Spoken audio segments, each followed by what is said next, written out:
Ladies and gentlemen, dear colleagues, dear friends, we have to start session 3 today.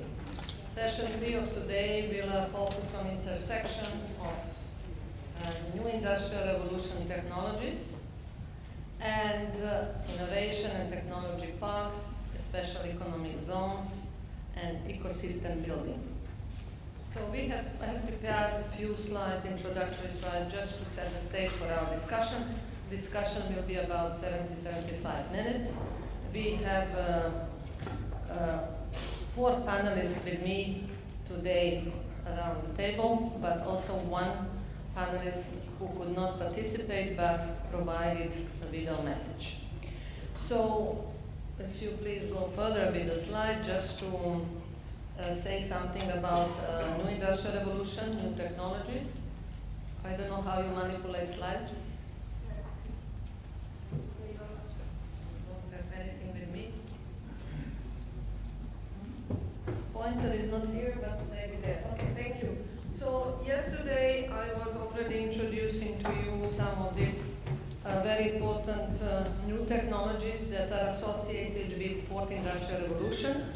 They are important because they are making manufacturing processes, energy access, circular economy, and mobility more knowledge intensive, more intelligence, and therefore the concept of smart manufacturing, smart energy, smart circular economy, mobility. And today we will discuss smart economic zones, smart special economic zones, smart parks. And connected with this term is also smart cities.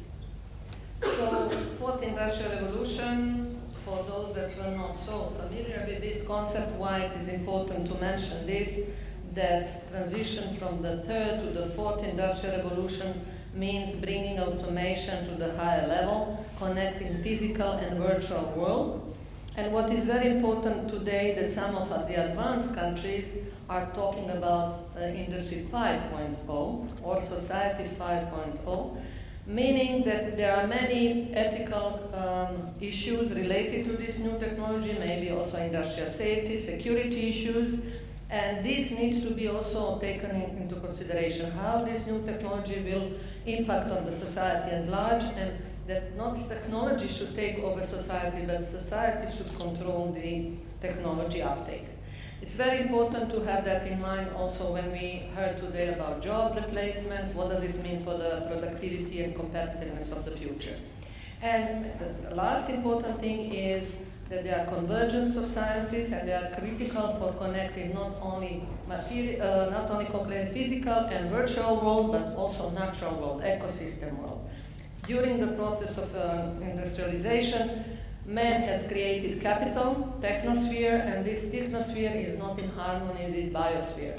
So therefore we have now climate change, issues on environmental sustainability. All technology that we created should be also in line with the ecosystem, natural ecosystem. So if we are talking about smart zones, I have mentioned that already yesterday, that you can use this new technology also for management of the zones. And the management of the zone could be more intelligent in the sense that there are aspects like planning, designing, but also then managing the implementation and monitoring zones according to the 3 pillars of sustainability, which is environmental, economic, and social aspects. For that, one can design system of indicators.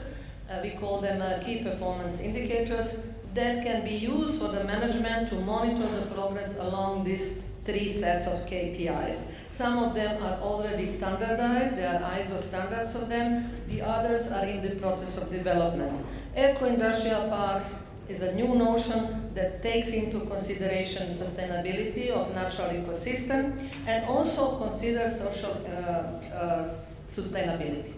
So the other aspect of zone is not only that you use it for your management of the zone, but also that you help tenants in the zones to use this new technology in their factory floor, so that they have uptake of this technology in industries or economic activities in the zones, and they can test in this. And we heard today that there are pilot factories, there are innovation centers, that are also helping tenants in the zone to learn this new technology, experiment with this, see possibility for their application, and then use them in the everyday activities of the parks. And this is also what UNIDO is facing recently, demand for establishing these pilot factories in zones or even in urban areas. And at the end, very important is that, as I mentioned also yesterday, that the fourth industrial revolution technology put high premium on innovation, system of innovation, ecosystem building. And we were heard also about that. What are these actors in ecosystem building? What is the role of innovation and technology parks? And what does it take for them to foster innovation in the fourth industrial revolution? More or less, what we have heard also, there are different aspects of establishing zones, and this should not be ignored, starting from demand analysis, market analysis, to policy design and planning, to implementation, financing, operation, adaptation, branding, promoting and marketing the zone along the pillars of sustainability, and we will also hear aspects of this also during the panel discussion. At the end, monitoring and evaluation. If you Google it, you will find it that there are tools used from this big data analytics along these all steps mentioned here. You can use this new technology for demand analysis, for design. Even at the Financial Times yesterday gave us also some tool that we can use to monitor locations from different aspects. You can make a digital twin of the zone, and so on and so on. So, role of the branding, I will not talk into it because we will hear it, but it's critical. What does it mean, branding the zone? What does it mean, standardization, iZone branding, and so on? Very critical for differentiating locations in terms of their attractiveness, in terms of their developmental goals, and how to do that properly. And innovation technology parks, why they are critical for innovation in the context of fourth industrial revolution, how they can contribute to involve SMEs, how they can contribute to creation of new higher value-added services, and how they can contribute to internalization of innovation, linking local value chains with the global value chains. Something about infrastructure for SMEs in high-tech parks, if someone can also address these issues, it will be good.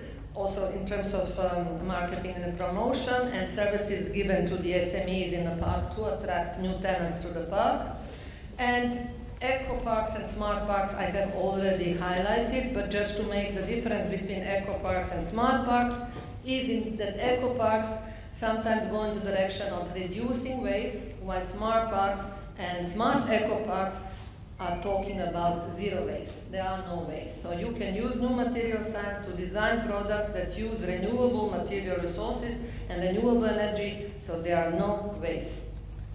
And this is it, what we are going to do today. So I will start first with how we can leverage new technologies for making special economic zones smart. So the first panelist is Damien Conseil. He will give us some information and, of course, critical aspects on using blockchain. What are the opportunities and challenges if management of the zone and tenants of the zone would like to use blockchain technology? We have heard today about transparency, isn't it? We have heard that this is very relevant. There is also contracts in the parks. There is maybe issues of traceability, if the park hosts agro or food production and so forth. What is the benefits if the tenants use blockchain technology? Thank you. Thank you, Olga. In your presentation, you have perfectly shown that the Industry 4.0 brings together different concepts, such as smart manufacturing, smart energy, smart circular economy, smart mobility, and we could say also smart supply chain and smart grid. And this has much in common with smart cities. In a way, smart zone and smart industrial parks may be sandboxes or technological bricks for smart cities. But why is there such a hype around the smart thing? Because the aim of a smart city, a smart park, a smart zone is to trigger efficiency and saving throughout the use of data mining and artificial intelligence, to provide predictive maintenance services and predictive analysis, to deliver only the necessary or needed amount of energy, fluids, goods, or services to customers, and to avoid waste, to incentivize positive behaviors, to reduce delays and over-administrative management throughout digitalization and automatization. And in this, the decentralized ledger technology is the solution to reach those objectives, because it allows you to make digital data unique and traceable and to automate interaction through smart contracts. So in my view, DLT should be in the center of any development of new zone and industrial parks. And I will give you some potential case use. First, the traceability of goods produced in a zone and administrative compliance of its exportation could be transcribed in the blockchain, and smart contracts may automate the payment of duties. This would reduce delays and over-administrative management costs. Second, IoT and sensors may deliver data used by data mining and artificial intelligence to perform predictive maintenance services, and smart contracts would automate pertinent answer and then reduce delays and costs and losses. Third, decentralized autonomous organization may be used to manage the community and to reduce its administrative costs and delays. In such organization, any member may vote instantly, the result is known immediately, and the chosen solution is implemented right away. Fourth, specific cryptocurrency may be used within the border of the zone or industrial park to pay its costs, to exchange or for exchange between members, or to incentive positive behaviors. This would reduce financial costs of transaction and delay.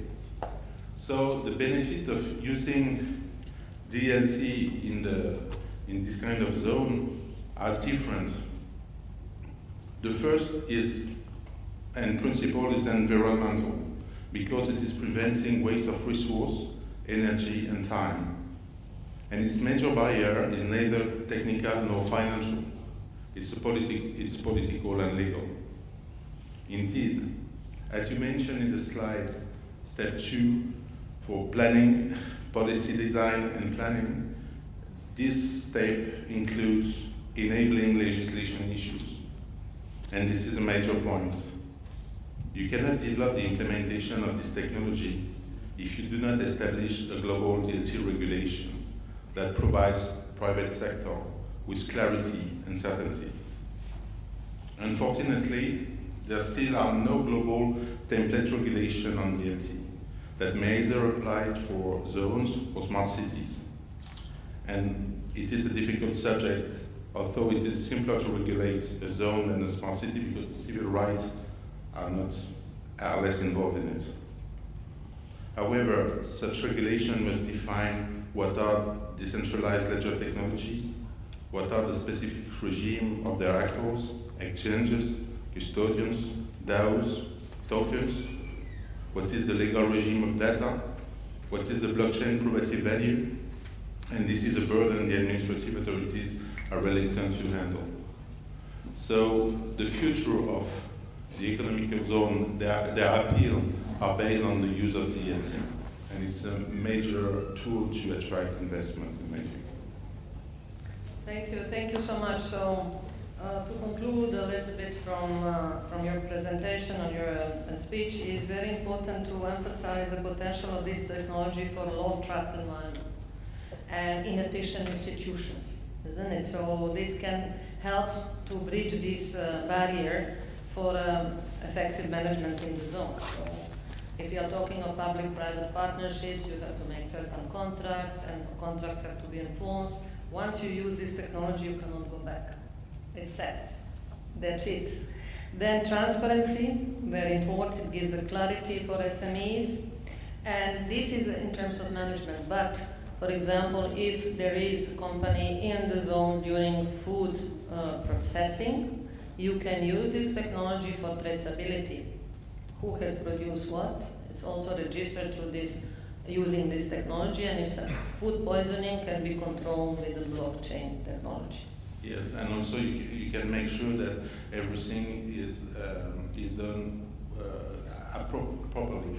Mm-hmm. So you can put, you can inscribe in the blockchain the fact that you produced the good there, you already paid the duties, you are compliant with the rules, and then everybody is aware of it.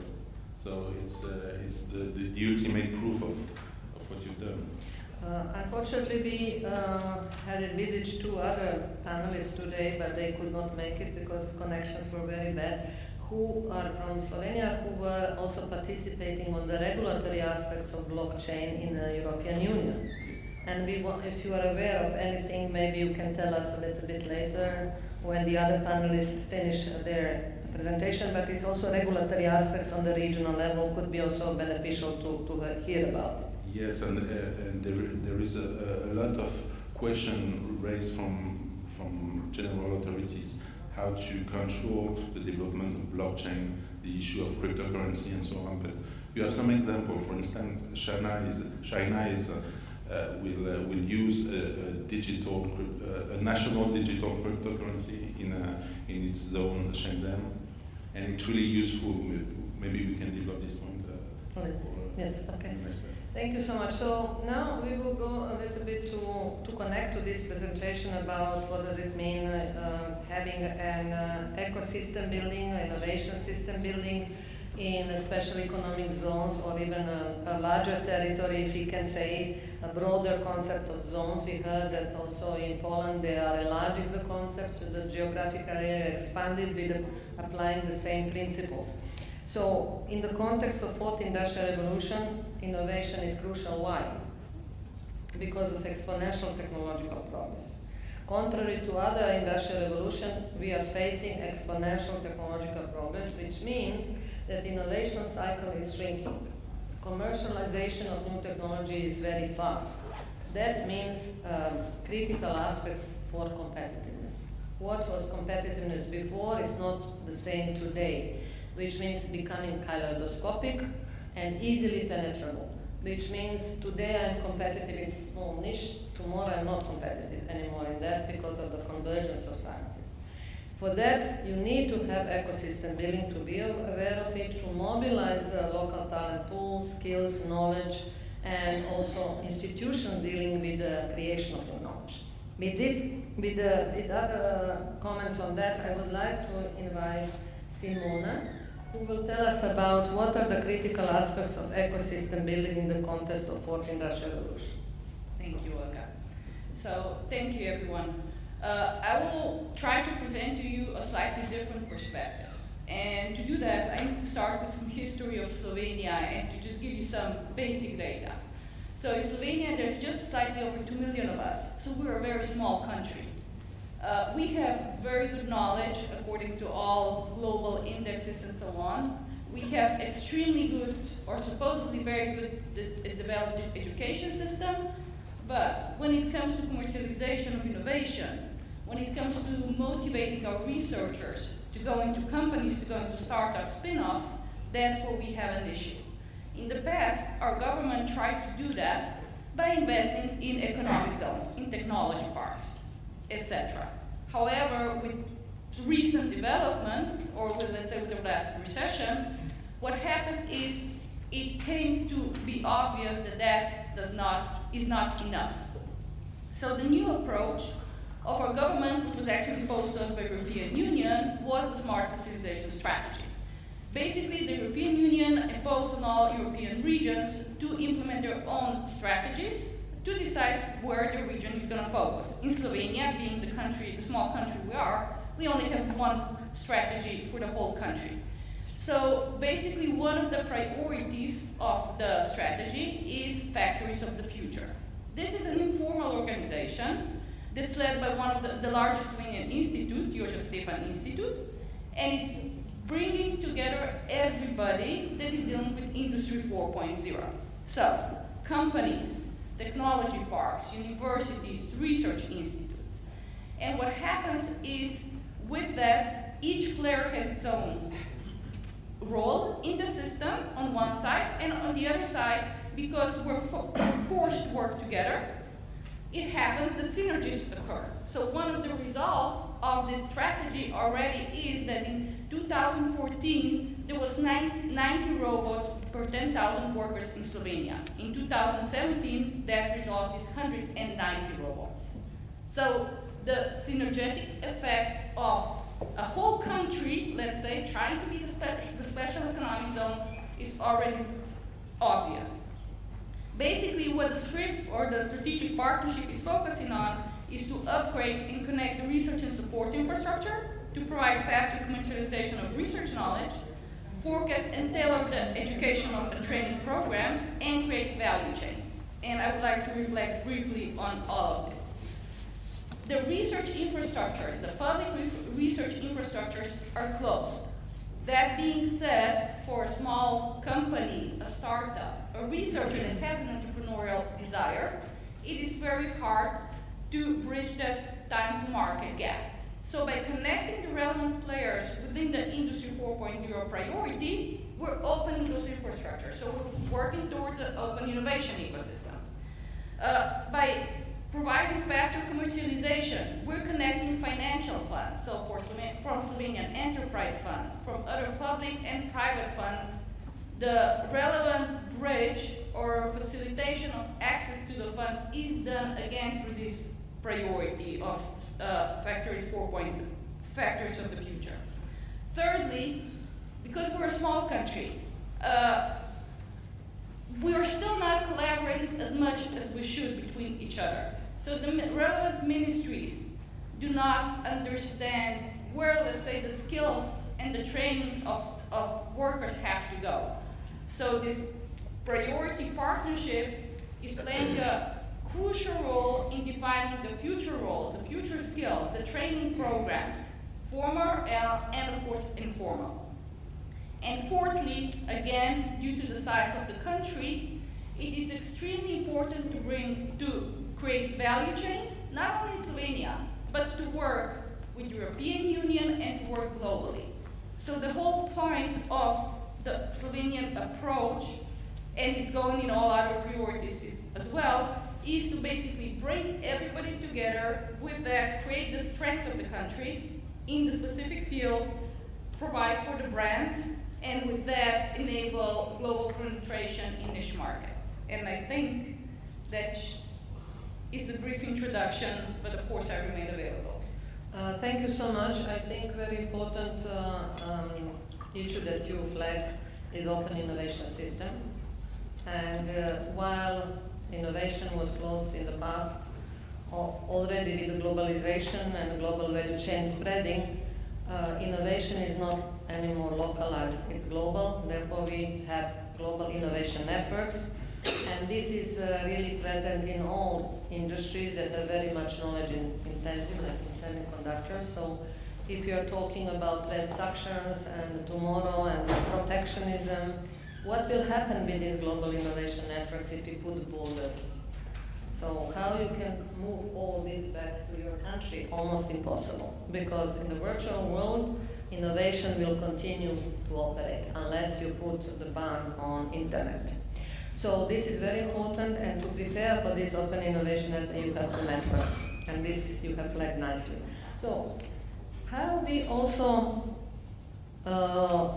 can use tools of branding to promote the activities of location like Slovenia is doing, to differentiate them from other regions, saying we are really conscious about that, we want to show to the world that we are putting effort, and I have to brand that to differentiate myself, my zone, from others, that I'm knowledge intensive.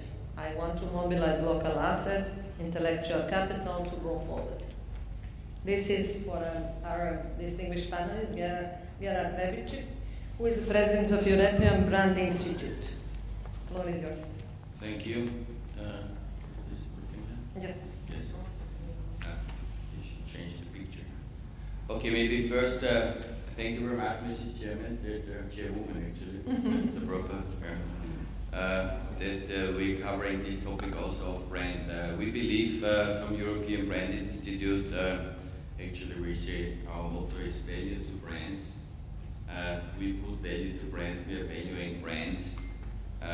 Brands are the most important assets of companies, regions, organizations, and I will tell you now a little bit why. What do we do first in Brand Institute? We value brands. That means we really evaluate brands. We do monetary brand valuations, but also in our group we have, you see here Summer Life Capital, we have a brand fund where we invest in brands, in brand companies to make them grow, and we have return rates of 20 to 30% per year when you invest in brands, but I can show you more later on. We also promote the issue of brands, of the value of brands. We run forums worldwide. We run one with UNIDO here in Vienna, the Brand Global Summit, but we also do workshops in Milano, in Boston, in Moscow, so all over the world. We support the brand managers and we implement standards. I'm the chairman of an ISO committee where we created a standard for a brand evaluation. It's called ISO 20671. I don't know if you can show in the camera. No. And we have created an implementation program to implement these standards for companies, also for SMEs. And we have a program with United Nations, with UNIDO. It's called Branding for Competitiveness and Sustainable Growth, which is not only for companies, it can also be used for regions, cities, of course, for zones, and for organizations. I will come back to this later. Now, why is brand so important?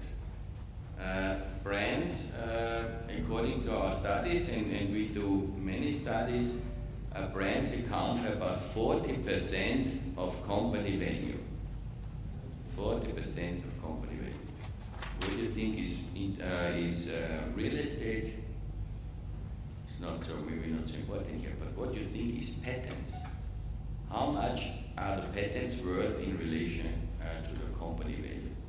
Because we talk a lot about digitalization, innovation, patents, know-how. 4%. Why? A patent, as you know, is registered for 20 years. The following, the successive patent will come after 5 to 8 years.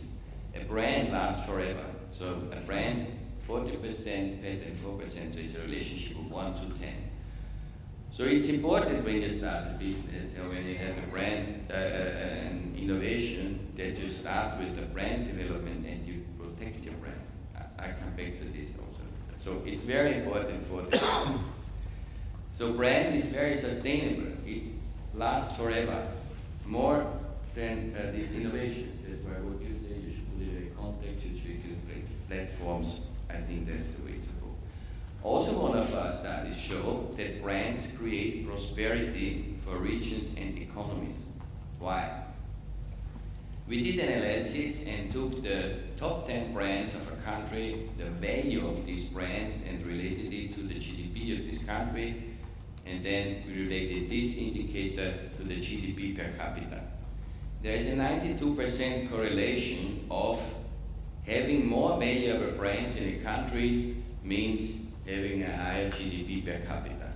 That's also one of the reasons why we work with UN, because we want to transfer this knowledge of brand management to the region, to the lower income countries, to the lower developing countries, to the developing countries, but also I tell you it's also needed in the Western world. This understanding that brand management, brands create value and prosperity, so to create a better life and actually leave no one behind. And that's why we created these ISO standards. I don't know if you know, we from European Brand Institute created the first standard worldwide for brand valuation in Austria in 2004. Then it became an international standard together with our German friends. And now the Chinese took over the secretariat, and I'm the chairman, and we developed an ISO standard. It's called ISO 20671 for brand evaluation and brand management. This is focused towards companies, but also regions and cities, organizations, and of course you can use the tool, especially in cooperation with this UNIDO program. I think there are means and tools where you could do it. Now, are brands only for big companies? I already said no. Okay, you know probably our rankings. The world's most valuable brand is Apple. European most valuable brand corporation is LVMH, it's Louis Vuitton, Hennessy. But as I said already before, it's not only for big companies. It's also for startups, for entrepreneurs. So everybody is a brand. Every small company is a brand. Please consider that. Also for organizations, regions, clusters, we talk about clusters, and when we talk about zones, it's also a cluster of companies. For clusters is important, and even more important in the digital world. Why? Because on the one hand, you must be seen, and to be seen you need a brand, to be recognized. You need a good brand management that you are seen in the world. Second, and that's very interesting, the more the world becomes digital, the more you need brands, because brands you build a relationship with your customers. So brands are these kind of soft factors, yeah, which build the relationship with your clients, with your customers, and makes it more better relations, better loyalty, and so on. I come to that later. And brands, because of this reason, is also very important for investors. If you don't have a good developed brand, you're not so interesting for investors. So investors in today's world, and we saw today this SHG analysis and all the ratings, brands are one part of it. We developed a standard for capital markets already. We work with New York Stock Exchange, and we develop also under my chairmanship a standard for the annual report of brands. As a brand annual report for stock listed or public and in public interest being companies. So brands are really important for investors, and brands also, of course, create very, very good results. Now, what is a brand for a zone? Technically, it's an umbrella brand. This means it's like Unilever, so you have one umbrella brand. Underneath this brand, you have several other brands, which are the tenants of your zone, which are the registered companies there. So basically you have a responsibility for your zone, for your park, however you call it. I think that needs a little bit more definition. Yes. Like Mrs. Chairwoman said, what do we talk about? Because it's interesting. Somebody says it's 4,500, the other one says it's 10,000. I think there is a lack of definition. But it doesn't matter. For this perspective of branding, you are responsible for a zone, for a park, for a region, for a location. This needs a brand. And then this brand is also responsible for the cluster of companies you are dealing with. Now, these two things, they interact, because you communicate the companies should communicate you. There's a lot of synergy potential. We calculated, for instance, for the city of Vienna, there would be a potential of 30 to 50 billion euros of brand value when these would be more interactive. So these are huge numbers. This interaction really creates value. Can you imagine when you create success stories from your cluster, from your park, comes this and this development goes around the world. This is a feedback, this is pays into your brand for your park, for your region. And when your region then communicates all your tenants, this pays into their brand equity. So, and there we develop also a standard for this, for regional brand development, because it is so important. Which results, I spoke about results, which brands create. We did also an analysis, also in comparison with the stock markets. First, the brands, I said before, create better relationship with your clients, with your customers. I think that's clear. All brand companies, because we say people buy brands, not products, all brands have very good relationship with their customers. What does that mean?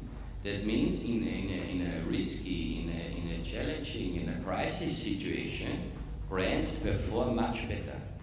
2008, 2009, The brands came out of the crisis also on the capital market very strong.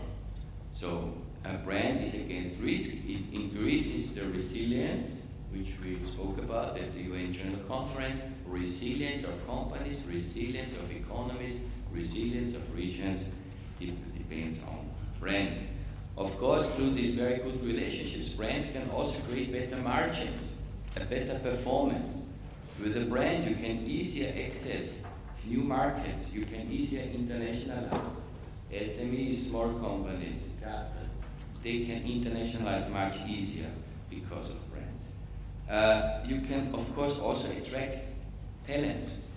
It is very important in today's world to attract people, employees. With brand companies, with brands, you can do that much better. We know studies where young academics, they are happy to get a job with brand companies, LVMH, L'Oreal, you name it, Red Bull, and they don't pay them a lot of money. It's a kind of an internship, yeah, because of this brand value. So if you have a good brand, you also attract talents and you have advantages there. And from the investment perspective, here are some investors inside the room. Brands are less volatile and show a higher return for investors, which is very important, so they have a very good Sharpe ratio and so on. But these are details. Yeah, giving a little outlook to the future, what will happen in 2030. Hopefully the SDGs are fulfilled. We know studies that 85% of the jobs in 2030 don't even exist today. And 1/4 of these jobs will be in the brand area.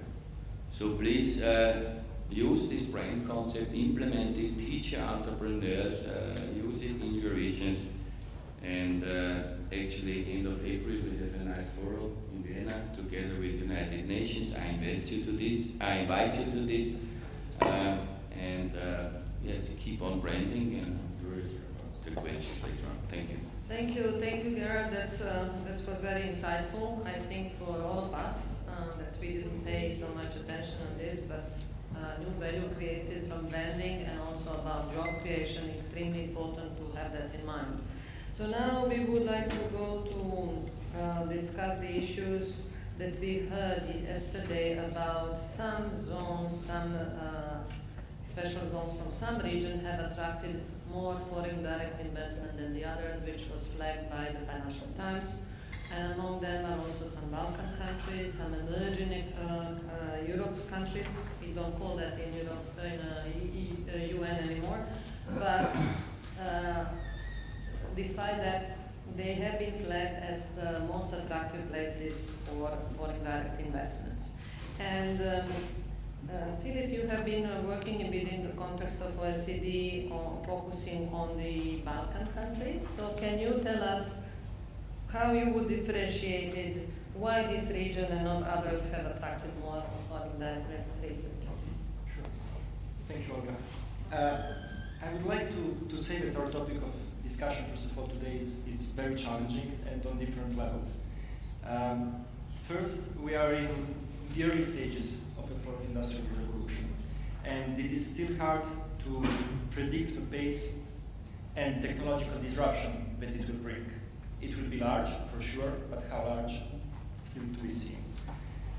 Second, any consideration about its adoption and the role of special economic zones will depend upon the characteristics of the single zones. And we know that there are almost not two equal zones. They will depend on regional specificities of the location of the zones, and also on the stage of economic development of the hosting economy. As you said, we heard yesterday from the colleagues from the FDI intelligence unit that Serbia is a leader in attracting foreign direct investment with respect to the size of its economy. And I would like to share some light on the investment strategy in the Western Balkans and the role of special economic zones in this case. Just to give you a bit of context, the Western Balkans it's a small region. It's 6 developing economies in Southeast Europe, whose aggregated GDP is roughly $100 billion, and 50% of which is made of Serbia. they have an industrial tradition which dates back to former Yugoslavia, but today they suffer from outdated technology and limited domestic investment capacity. On the other hand, they are very close to the core countries of the European Union. In fact, the region borders with the EU. And their primary comparative advantage is the presence of a relatively skilled and cheap labor force. These countries started introducing special economic zones roughly at the time of the global financial crisis, around 2008-2009, as a part of a new strategy of investment promotion aimed at reorienting these economies towards export-led growth models. There are differences, of course, within the region among the different economies, but we could summarize saying that most of the special economic zones in the Western Balkans are private or public-private partnerships, where the public share belongs to the local administrations, usually the municipality where the zone is located. We counted in 2017 40 special economic zones across the region, which attracted at that time cumulatively 2.5 billion of US dollars in investment and created 30,000 jobs within the zones only.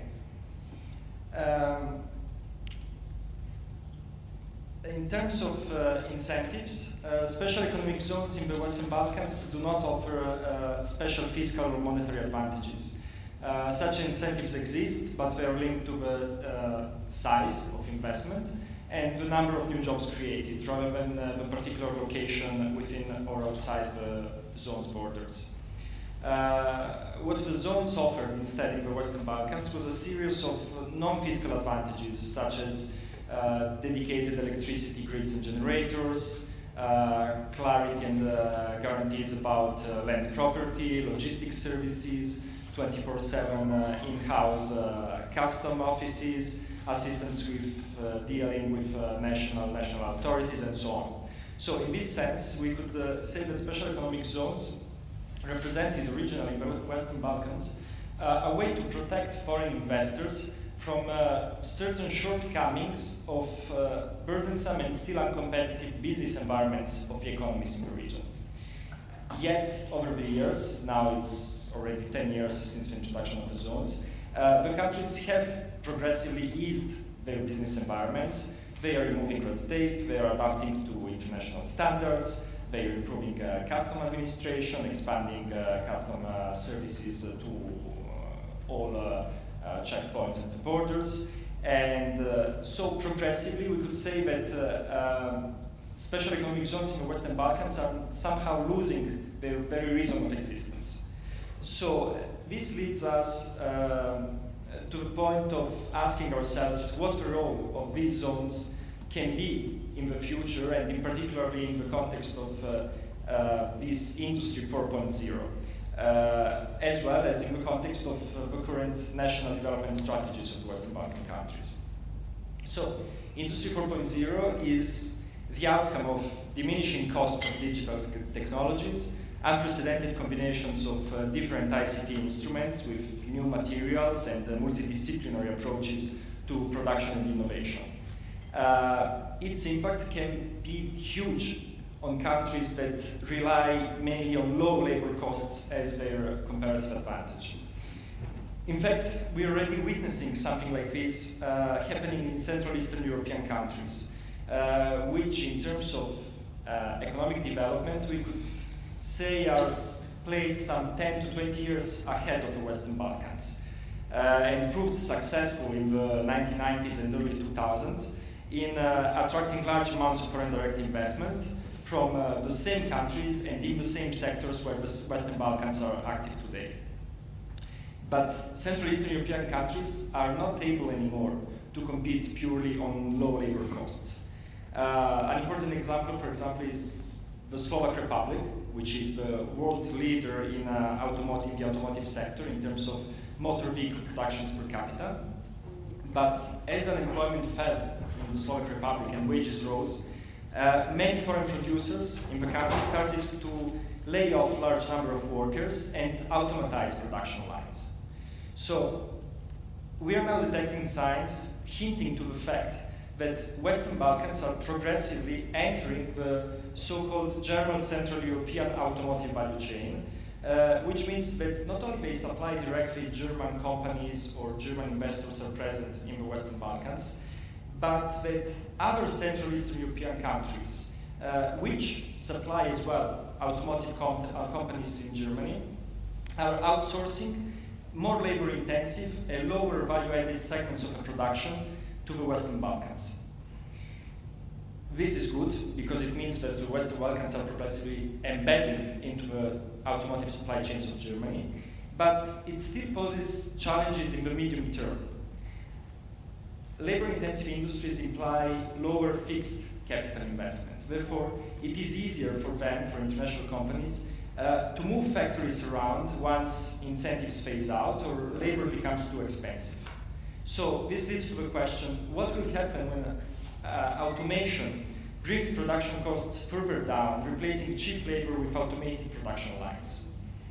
This is why it is important to tackle the issue of Industry 4.0 for countries that, even for countries that are not front runners or positioned on the technological frontier today. And while I've been discussing a lot about the automotive sector, because it's probably one of the most important sectors right now in the Western Balkans for this topic, and automotive and mechanical sectors might be the usual suspects when we think of automation.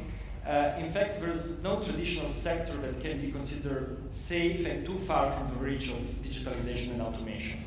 Even very traditional labor-intensive industries as footwear are witnessing this type of change. For example, in 2015, Adidas revealed in Germany the first fully automated production line for shoes. So diminishing production costs from automation might lead developed countries to internalize investments again and bringing production closer back to the countries of origin and to the final destination markets. So, given this broad context, it becomes very important to embed special economic zones in the larger development strategies of the hosting economies and bring together different actors, national, local authorities, domestic businesses, academia, incubators, research centers that can help leverage the traditional features of special economic zones, their capacity to attract large foreign investors, providing adequate environment for operations in the country, for the benefit of a country's development and its transition to new industrial forms. So right now the Western Balkans are in the process of adopting for the first time smart specialization strategies, similarly to EU counterparts, and also first documents to trace roadmaps for the digital uptake in Industry 4.0. In order to achieve this result, actions are required both at the national and at the regional level. So at the national level, and just limiting ourselves to the digital sphere, governments need to invest in new skills, reforming school curricula from the early stages. And we are not talking anymore just about IT classes, computers in school, and so forth. For example, China is considering introducing robotics as a subject in primary and middle schools already. So government needs to facilitate the uptake of ICT solutions, opening digital markets to competition, building necessary digital infrastructure, removing forms of restriction to internet openness, and so forth. And at the regional level, there is a need to activate local actors and partners to adapt national industrial strategies to local specificities, leveraging on existing industrial know-how, important actors, including incubators, technological parks, universities, business associations, and so forth. So at both the national and local level, there are investment promotion agencies and special economic zones that have clear ideas about what investors search for and what the private sector needs in order to invest and operate successfully. In this context, special economic zones authorities can play a strategic role in targeting specific sectors, supporting linkages between foreign and domestic companies, facilitating the diffusion of standards and innovative solutions among local enterprises, and helping them to penetrate global value chains. So if we make special economic zones a crucial piece of national development strategies that look beyond the pure attraction of foreign direct investment and immediate creation of the largest possible number of jobs at once, we will also make them resilient to the shocks that will come with the fourth industrial revolution. Finally, and yet importantly, creating an environment that is open to digital transformation beyond the borders of special economic zones can represent a strong reassurance and attractive factor for foreign investors that goes hand in hand with the branding strategy of the single special economic zones. This will trigger the creation of a self-sustainable productive environment that will foster the resilience of the entire system in the face of the challenges brought by Industry 4.0.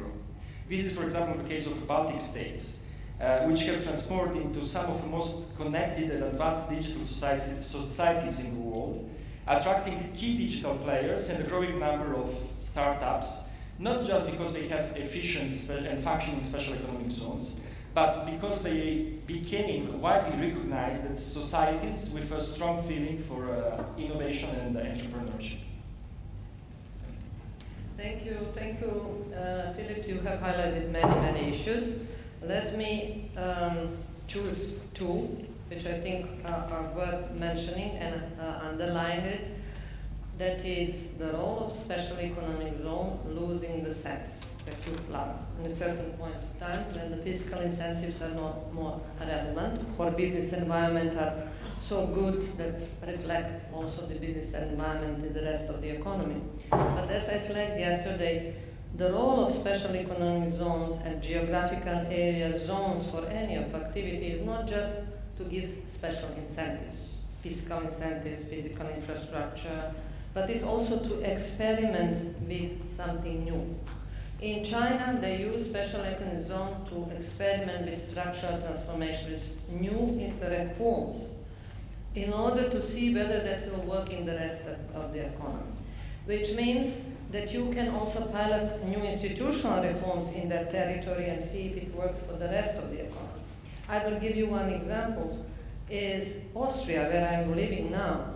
You would say, oh, there are no need for special zones or territories in Vienna, for example. But it exists. What did they do? And this is ecosystem building of the government, private sector. If you go to the Wirtschaftskammer, a Chamber of Commerce of Austria, you will be surprised what a strong ecosystem building exists in Austria, that they want to experiment with application of new digital technologies and other material science.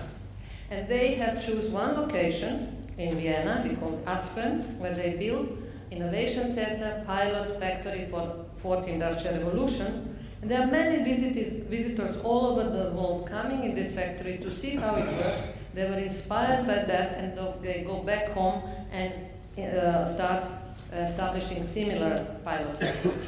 They are not experimenting only with new technology, but how does it work? Can it be commercialized? They work with SMEs. They want to find a solution for SMEs and so on. So the purpose of the zone is not only fiscal incentives, but it's also experimenting with new technologies, new business models, and so on. So it will be still valid in the future because it gives you possibility as a kind of pilot project. Yeah? So this is the first round of our roundtable intervention. We will go to one video message from Emilia Stoimanova. She regrets of not being with us, but was kindly asked if she can give a message to the audience about the role of innovation hubs, techno parks, smart regions, smart villages. So we will have now a video from Emilia. Please, can you give us this video? Dear ladies and gentlemen, my name is Emilia Stoimanova, and I'm coming from the Faculty of Electrical Engineering within the University of Ljubljana. When I got the invitation to participate at the UNIDO event, I was delighted. However, as I'm speaking at another event today, in another part of Europe, I cannot be there with you. However, I'm happy that by using digital technologies, I can still share at least some of our experience and the projects we are working at within our laboratory. To give you a little background, we live in Slovenia. So Slovenia is a very small country in Central Europe. There are only 2 million people living there. And most of the people are living in rural areas. We have one big city, and that is the capital of Ljubljana, and everything else is suburban and rural areas. So when we started working on our projects, which are mainly how we can use digitalization for rural development, first we wanted to see that most of our area in Slovenia is covered with high-speed broadband. This was the first project we started working on in 2012, and it was part of the Interreg 4C program.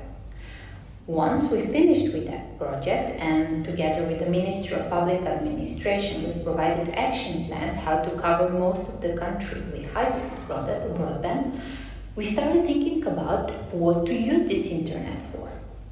And that is when we started working on another project. So in 2016, we started working on a project called Interreg Erudite, where together with our partners from all around Europe, we wanted to develop digital services with high social, economic, and environmental return on investment. Within this project, we have developed the FabLab Network Slovenia. FabLab Network Slovenia is a network of 29 fabrication laboratories where people of all ages and all backgrounds can come, use the equipment that is available there, and turn their ideas into working prototypes. So all our Fab Labs are specialized, and this specialization is related to the specialization of the industry where the Fab Labs are located in. So when we were developing our Fab Lab concept, we saw that more and more this concept is similar to what the digital innovation hubs are aimed for. And this is when we started thinking about digital innovation hub. So now we have a digital innovation hub that we are working on with in strategic partnership with the Association of Municipalities in Slovenia and all the partners, which are more than 19, of the Fab Lab network.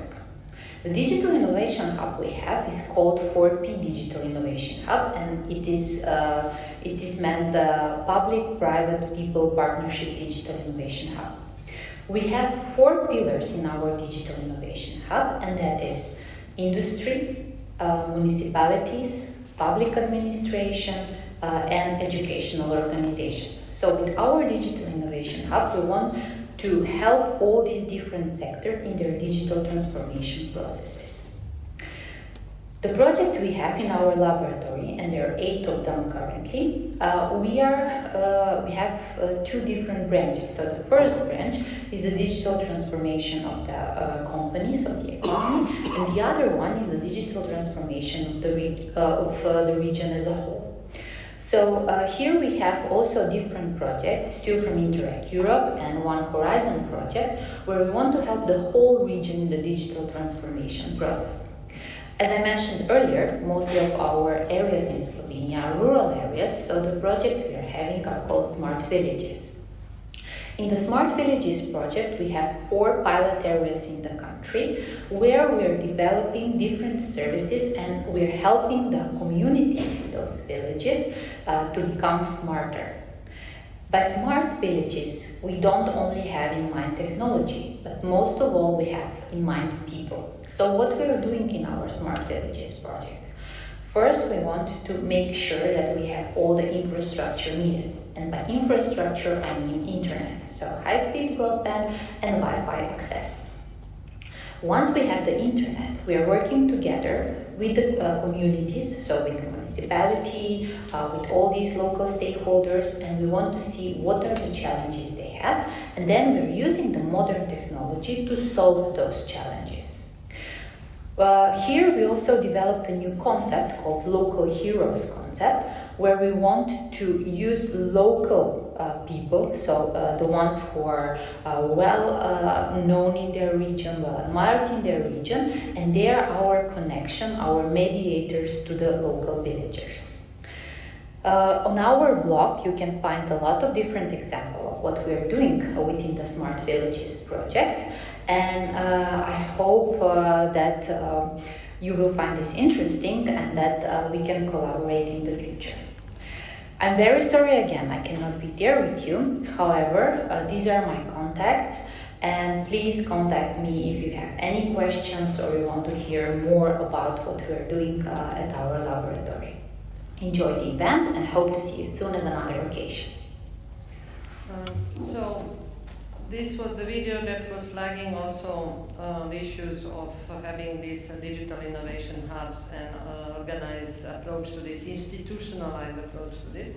But now, because the time is limited, I would first like to give you a chance to give some questions to the panel, and then to the panelists to answer, and then also to give some conclusions out of the discussion, with one important caveat, and that is that after receiving your questions, I would like to ask panelists all their experience they have, what is the message for Africa?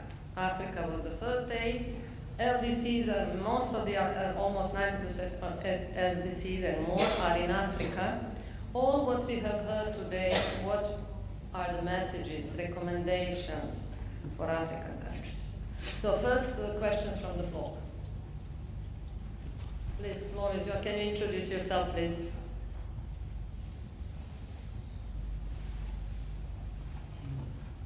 Thank you very much, Prof. My name is Thierry Mutombo. I'm Director responsible for industry and investment at COMESA. COMESA is the Common Market for Eastern and Southern Africa. It is the largest economic grouping in the continent so far. So my question is addressed to Jira. It is very important to note that the brand is an asset for a company. But this asset doesn't stand alone, because it goes also with the standard.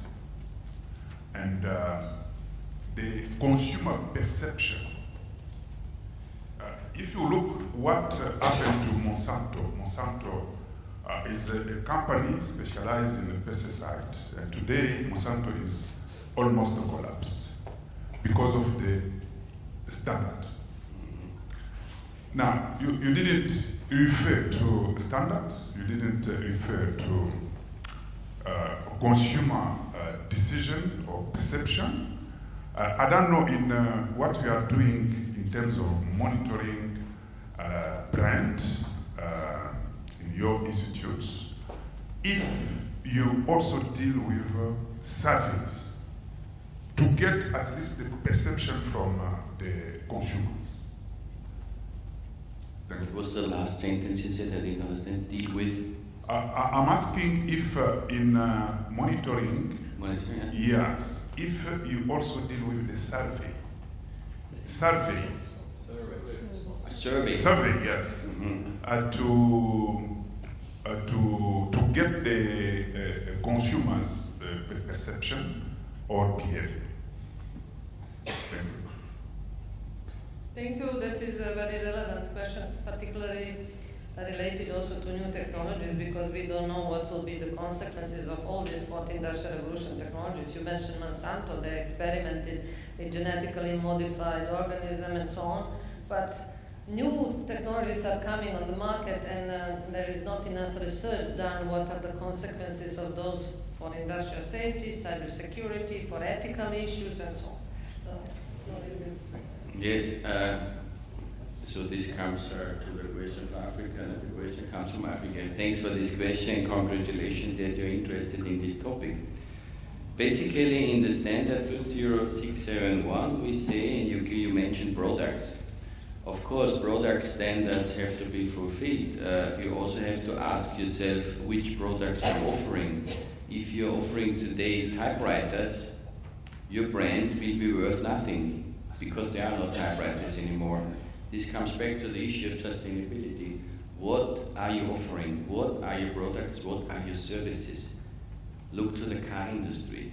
I think nobody will buy a car anymore in the future. They rent it. So the industry is changing. You use a car, of course. Maybe use another car, an electric car, but you pay monthly fees. You don't even buy it anymore.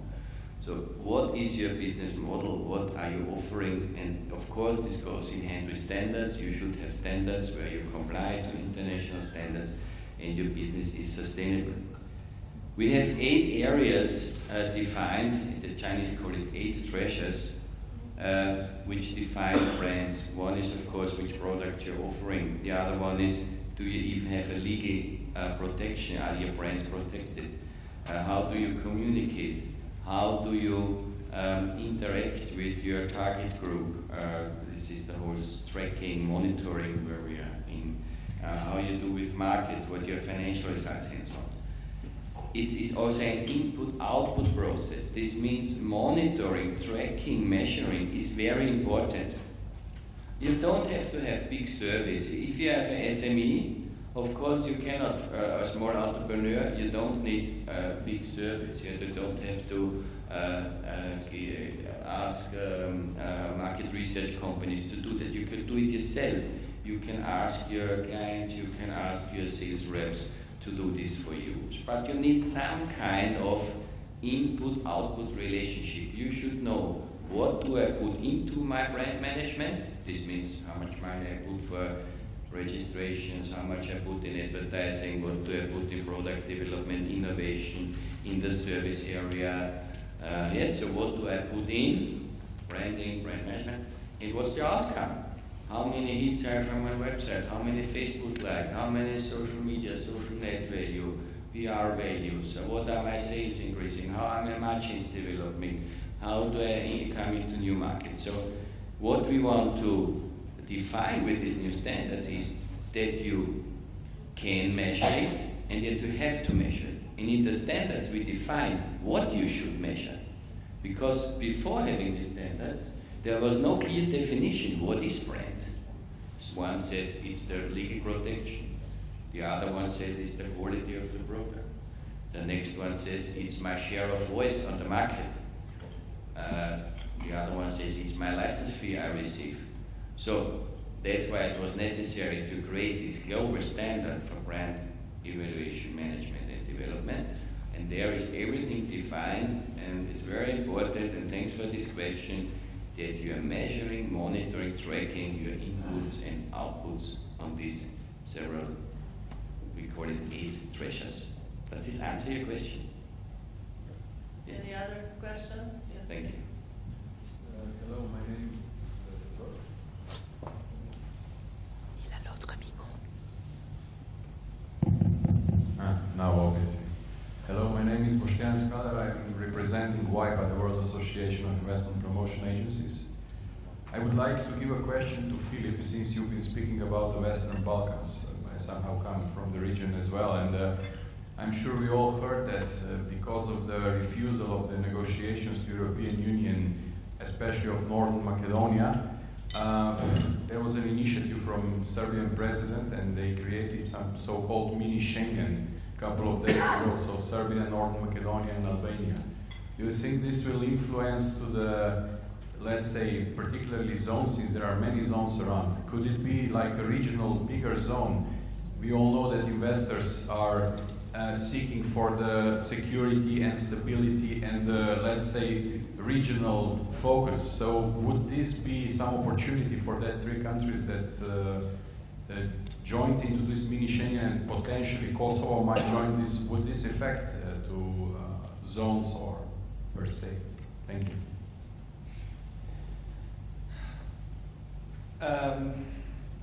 There are certainly opportunities in this new tendency towards, I mean, it's already been years that the region has been discussing about the creation of a common regional economic area. We started with the Western Balkans process already years ago.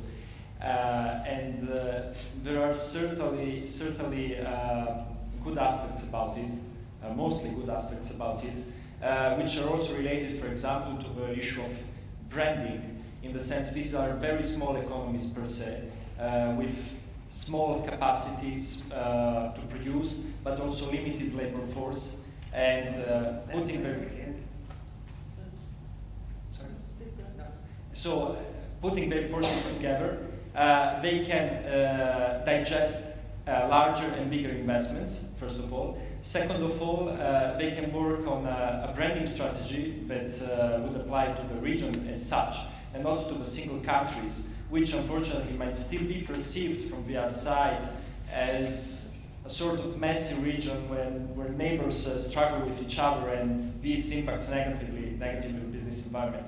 On the other hand, we should not get immediately too excited about it, because we're talking about different countries with different sets of institutions, regulations, and laws set in place. So in order to align by building a really common framework for investment will take a lot of time. So the fruits of this policy, of this effort, might be seen maybe in 5, 10, 15 years' time, not tomorrow. But this, of course, should not discourage them from pursuing this road. If I may add, it's also very important to connect the zones concept with the corridors approach. So if you create transport corridors, which they are doing now, and there are many zones along the corridors, this can turn into industrial and economic corridor. Yes. And this is happening, of course, now in many other countries, like India, big countries, and also Asia, in Thailand, and so on, connecting countries along the transport corridors and connecting zones along the transport corridors and so on. So now Philip also mentioned very important things about new technologies that can bring new division of labor in the global economy, which means global value chain engaged industrialization will be restructured as long as these new technologies are penetrating in the most globalized industries like automotive industry, leather, footwear, and almost today we can say all industries are more or less globalized. But with the restructuring in global value chain, what will happen with the countries that put high premium on labor-intensive manufacturing, when this labor arbitrage is not anymore topical for bigger leading players in the global value chains? And then we heard also that you need to invest in training, and there are ongoing training activities in some of the zones. Mozambique was mentioned also. However, is this the road we should go? Nobody touched upon the issues how this retraining should be done. What type of training should be offered? Even me, representing international organization, if we have to do capacity building programs for Africa, what type of training this should be to do reskilling, upskilling, new skill types? We didn't touch upon this threat, technical, vocational, educational training for new industrial revolution. So my question to the panelists is to have this in mind, that we can face really a lot of job redundancies in some of the countries in Africa if these new industrial revolution technologies are penetrating in all these industries, and this all big capital is moving back to the headquarters or other locations close to the market they are supplying. How we can help African countries all together? Because development assistance is also in the partnerships with the developed countries, but also in middle-income countries. What should we do in that respect, from the aspect of branding, from the perspective of helping them to understand blockchain or any other fourth industrial revolution technologies, ecosystem building, or business environment conditions and so on. So I give the floor to each panelist to conclude these messages for LDCs and Africa from your own perspectives. So, Damien, the floor is yours. Thank you. It's a difficult task. First of all, I would like to say that being smart, it's not just being connected. So you don't have to mislead the people you are talking with. And it's the same for education. We have to build, if you want to go to the smart industry and the smart cities, you have to adapt your knowledge and your infrastructure. You can do it fast, but you have to follow the different steps. First, infrastructure, second, connection, and third, the use of data. Because at the end of the day, being smart is using data to create new opportunities. So So if you want to help your people to find new jobs in the evolution of what will be the economics in the next decades, then you have to assist them in getting all through those different steps, being aware of how to maintain the infrastructure, and then being aware of how to use the data. So this is in my view the major point. Then how to create this future. For me, Africa is the future of smart city, because you don't have choice. You have too many population that will gather in the city, so you have to optimize the management of the cities, and smart cities is the only way to achieve this goal. So the first step would be regulation. Regulation is the key to attract investors with clarity and certainty, and providing this general overview and structure of development allows you to organize the society and to create the different steps you have to get through to get this goal. Yes, of course. Fantastic. This would be a fantastic job. No, I think Africa should, there's several aspects. First, of course, create lead brands. Also think about that you could use your GIs, your geographic indications. We're doing this. I'm also consulting the Chinese government. They now look for their 7,000 years history and try to get some GI brands which they then use. You know what GI is, geographic indications, or a product of origin. And that you use this to communicate either your region, your companies, your derived product. One of the most famous GIs is Champagne, for instance. And you have Champagne, you have the region of Champagne, you have the Champagne brands, and so on. So maybe for Africa it could be the safari. Yeah, let's join this safari. Yeah, safari is typically African. You can register it as a GI. So this could attract, of course, investors. You could attract talents, create success stories. One other thing, please work with the European Union. I think they have a lot of interest in Africa. They have to have, and I think it's changing. We do many projects there. Also, international organizations like Rotary or other ones start to focus on Africa, work with them. Yes, and attract all them, and I think they should join this African, of course, in our perspective, brand safari.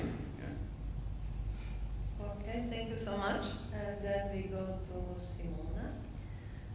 From my perspective, from my experience, make sure that content follows the containers. So yes, of course, infrastructure, but without educational programs, without the support services in the special economic zones, in the technology parks, sooner or later you will face the same situation we faced in Slovenia, when there is not enough content, but a lot of infrastructure developed. And it took us some years and at least one economic crisis, if not more, to understand that content is necessary.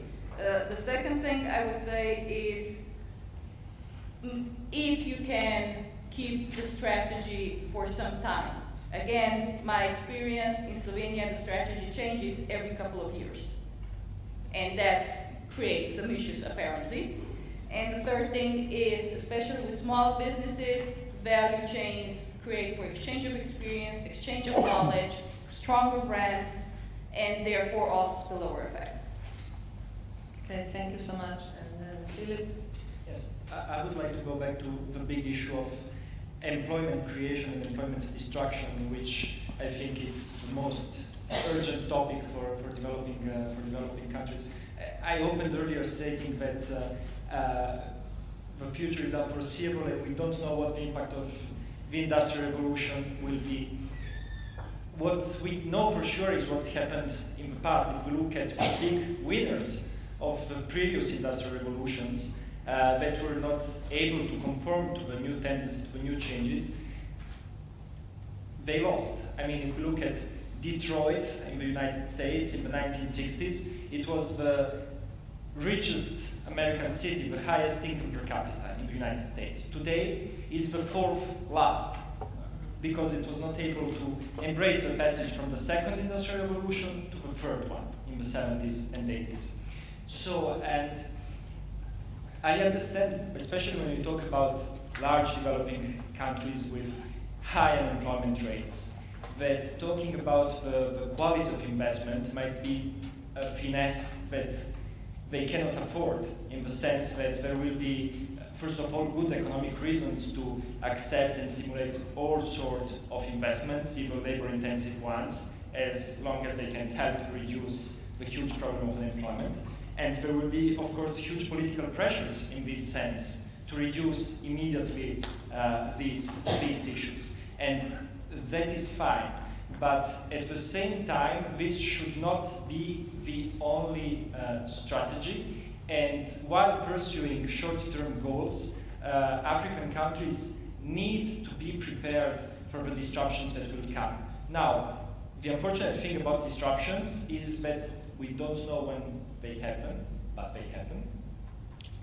But on the other hand, sometimes for developing countries, they might even benefit from disruptions, because when you have already long-established, mature industry in place, thinking, for example, of Russia or Eastern Europe, that have now very old, outdated industrial models dating back decades, it might be more difficult to reorient existing mature industries to the new technologies than latching on new disruptive technologies from zero for countries that don't have yet a strong manufacturing base in place. So pursue all policies that can benefit your economy, creating employment, creating investment opportunities, no matter what industry. But be smart and be ready for those industries and those sectors that will represent the future in the next 20 to 30 to 40 years. Because short-termism will lead you only that far in the next 5 to 10 years. But then even more stringent questions will come. Thank you so much. So just to conclude a few things about Africa, do you think that fourth industrial revolution is already happening in Africa? How many of you think that it is already taking roots in Africa? Please. So I see 1, 2, 3, 4, 5, 6, 7. To your surprise, it is already happening in Africa. When the testing, I was Googling and I was completely shocked, and it was confirmed. When they are testing autonomous vehicles, who is controlling them? If you drive, someone is sitting in Africa and control them. Who is driving, who is making algorithms for Amazon? Scientists from Africa. And also the biggest boom in financial management transactions of transferring the money from the diaspora to the country, and innovation in this was happening in Africa. So what I would say also, leapfrogging will be possible in some technologies in Africa, if you're fast and you can embrace them, because they are becoming extremely affordable, particularly in the sensors, in robotics, in solar panels, renewable energy is becoming affordable. And the third one is about zones and attracting very rich and high intellectual capital from Africa diaspora. Nobody mentioned that. You don't need just to attract foreign direct investment, you have to attract your diaspora back home to help Africa to transform itself to the new industrial revolution. With this in mind, I would like to thank everyone for this great contribution for this panel. It was for me also quite insightful. You brought a lot of issues on the table. I hope you also enjoyed this. And to give a big applause to our panelists.